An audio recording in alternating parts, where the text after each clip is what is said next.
क्या आप जानते हैं कि ऐसा कौन सा अस्त्र था जिससे खुद भगवान राम और लक्ष्मण भी कुछ समय के लिए असहाय हो गए थे? यह था नागपाश, जिसे चलाया था लंका के सबसे भयानक योद्धा मेघनाद ने।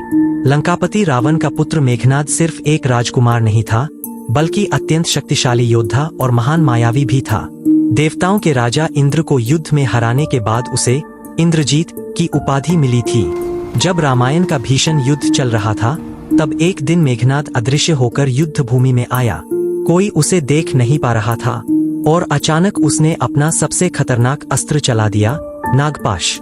जैसे ही यह अस्त्र चला, हजारों विषैले नागों की तरह ऊर्जा के बंधन प्रकट हुए और सीधे राम और लक्ष्मण को जकड़ लिया। कुछ ही क्षणों में दोनों भाई नागों के बंधन में पूरी तरह बंध गए और युद्ध भूमि में गिर पड़े। वानर सेना में हाहाकार मच गया।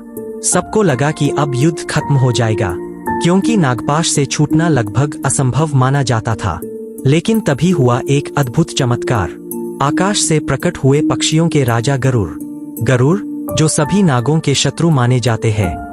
जैसे ही गरुड़ युद्ध भूमि में आए, नागपाश के सारे नाग भय से भागने लगे और उनके बंधन तुरंत टूट गए। और इसी तरह भगवान राम और लक्ष्मण फिर से मुक्त हो गए। यही कारण है कि नागपाश को रामायण के सबसे खतरनाक अस्त्रों में से एक माना जाता है। लेकिन उससे भी बड़ी शक्ति है धर्म और भगवान की कृपा। अगर आप भी भगवान राम के भक्त हैं, तो कमेंट में लिखिए जय श्री राम। ऐसी ही सच्ची और रहस्यमयी पौराणिक कहानियों के लिए चैनल को अभी सब्सक्राइब जरूर करें।